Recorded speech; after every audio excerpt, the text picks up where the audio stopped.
ഒരു ടാസ്ക്കാണ്. ഒറ്റ വാചകമേ ഉള്ളൂ.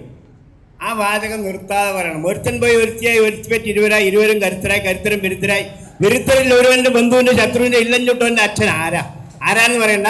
ഈ വാക്കൊന്ന് മുറിയാതെ ഇതിനൊക്കെ കാരണം ഡോക്ടറാ. ഒറ്റ കാര്യം എനിക്ക് പറയും, ഒറ്റ കാരണം ഈ ഡോക്ടറുകാരനെ ഞാനിത് കേൾക്കേണ്ടി വന്നത്. ഞാൻ തോറ്റല്ലോ. തോൽവി സമ്മതിച്ചു കേട്ടോ. അതൊന്നുകൂടെ പറയൂ, ഒന്ന് കേക്കട്ടെ. വളരെ സ്ലോവിൽ പറയാം. ഒരുത്തൻ പോയി ഒരുത്തിയായി. പഠിച്ചോളൂ, എവിടെയും പോയാൽ കിട്ടും. എന്താ? ഒരുത്തൻ പോയി ഒരുത്തിയായി. ഒരുത്തൻ പോയി ഒരുത്തിയായി. പോയി ഒരുത്തിയാൽ ഒരുത്തി പെറ്റി ഇരുവരായി. ആദ്യത്തെ വരി എന്റെ കാര്യത്തിൽ ഏതാണ്ട് ഓക്കെയാണ്. ബാക്കി ഇരുവരും കരുത്തരായി. ഇരുവരും കരുത്തരായി. കരുത്തരും വിരുദ്ധരായി.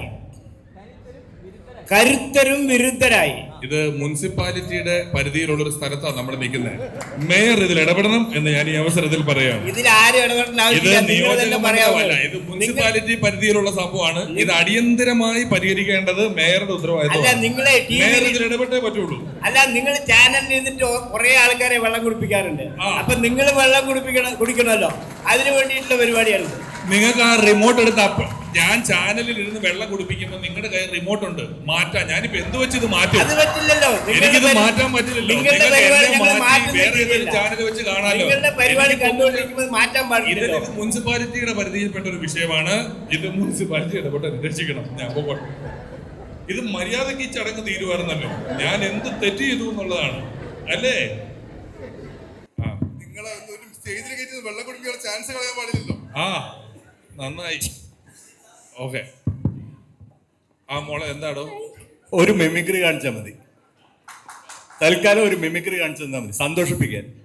നമ്മളെ സന്തോഷിപ്പിക്കാൻ. മിമിക്രി പ്രചരണം തൊട്ട് ആ സമയം തൊട്ട് ഇപ്പൊ നിർത്തിയിട്ട് മിമിക്രി ആയിട്ടൊക്കെ ഉള്ള പരിപാടികൾ നിന്നുപോയി. അതുകൊണ്ടാ നല്ല പിള്ളേര് മിമിക്രിക്കാർ വന്നിട്ട് നല്ല ഉഗ്രം പരിപാടി കാണിച്ചുകൊണ്ടിരിക്കുക. ഞാൻ ആ പഴയ ഫയലിന് തുറക്കണ്ടല്ലോ, ആ ഫോൾഡർ ലോക്ക് ചെയ്തു. അതാണ് സാർ. ഇപ്പൊ അതുമല്ല, ഞങ്ങളെ കാണുമ്പോൾ എപ്പോഴും ആളുകൾ എന്തെങ്കിലും ഒരു മിമിക്രി ചെയ്യുമോ എന്നൊക്കെ ചോദിച്ചു. എന്നാൽ ഈ ഡോക്ടറെ കണ്ട സ്ഥിതിക്ക് ഒരു ഓപ്പറേഷൻ ചെയ്യുന്നത് നിങ്ങൾ ആരെങ്കിലും പറയണ്ടോ? അയാൾ ഇവിടെ എല്ലാ പണിയും ഒപ്പിച്ചു വെച്ചത് പുള്ളിയാ. എന്നിട്ട് പുള്ളിയെ എന്തായാലും ഞങ്ങളെ സന്തോഷിപ്പിക്കാൻ ഒരു ചെറിയ ഓപ്പറേഷൻ. അല്ല, ഡോക്ടറിന്റെ ഭാര്യ വന്നിട്ടുണ്ട്, ഒരു ചെറിയ അനസ്തേഷ്യ, ഒരു 10 മണിക്കൂറത്തെ കുറയും കോട്ടെ എന്ന് പറയുന്നില്ലല്ലോ. എന്താ മോളെ? ഹലോ. ബഡായി ബംഗ്ലാവ് തൊട്ട് ഞാൻ സാറിന്റെ വലിയൊരു ഫാനാണ്. ചോദ്യം, അന്ന് തൊട്ട് ഇന്ന് വരെയും കാണാൻ ഒരേപോലെ ഉണ്ട്, ലൈക്ക് മമ്മൂട്ടീനെ പോലെ. സോ ഞങ്ങൾക്ക് അതിന്റെ സീക്രട്ട് അറിയണമെന്നുണ്ട്. പിന്നെ ഒരു കാര്യം കൂടെ, എനിക്കൊരു ഫോട്ടോ കൂടെ എടുക്കണം. അത് നമുക്ക് എടുക്കാം. അത് നിങ്ങൾ അന്നോട്ട് ഇന്ന് വരെ കാണാനൊന്നും ഇല്ലെന്നേ. ഇത് ഞാനൊക്കെ അനുഭവിച്ചൊരു ടെൻഷൻ അറിയാമോ? ഞാൻ എൻ്റെ ജീവിതത്തിൽ ആദ്യമായിട്ട് എൻ്റെ മുടി നരച്ചു. ഒരു മുടി ഇവിടെ നരച്ചു. അത് നരച്ചതിൻ്റെ ദുഃഖത്തിലിരിക്കുമ്പോൾ പിറ്റേ ദിവസം ഞാൻ നോക്കുമ്പം നാളെ തൊട്ട് ഏഷ്യാനെറ്റ് HD ദൃശ്യമികവിൽ നിന്ന്, പണ്ടാണ് ഇത് കാണൂലായിരുന്നു, കാണുന്ന അവസ്ഥ വന്നു. അപ്പം തോന്നുന്നതാണ്, മാറ്റങ്ങളൊക്കെ ഉണ്ട്. പിന്നെ ചിട്ടയായ വ്യായാമവും അറിയില്ലടോ, അങ്ങനെയൊക്കെ ഇരുന്ന് പോകുന്നതല്ലേ. നടക്കട്ടെ. തനിക്ക് ഫോട്ടോ എടുക്കണമെങ്കിൽ വരൂ. എന്നിട്ട് ഈ ചടങ്ങ് പിരിച്ചു വിട്ടതാ. എനിക്ക് ഫ്രീ ആയിട്ട് ഓപ്പറേഷൻ ചെയ്തു തരാമെന്ന് പറഞ്ഞിട്ട് ഇങ്ങനെ ഒരു ചതി, എനിക്കെതിരെയുള്ള ഒരു ഓപ്പറേഷൻ ആയിരുന്നു ഇത് എന്നുള്ളത് എനിക്ക് മനസ്സിലായേ ഇല്ല കേട്ടോ. ബാ.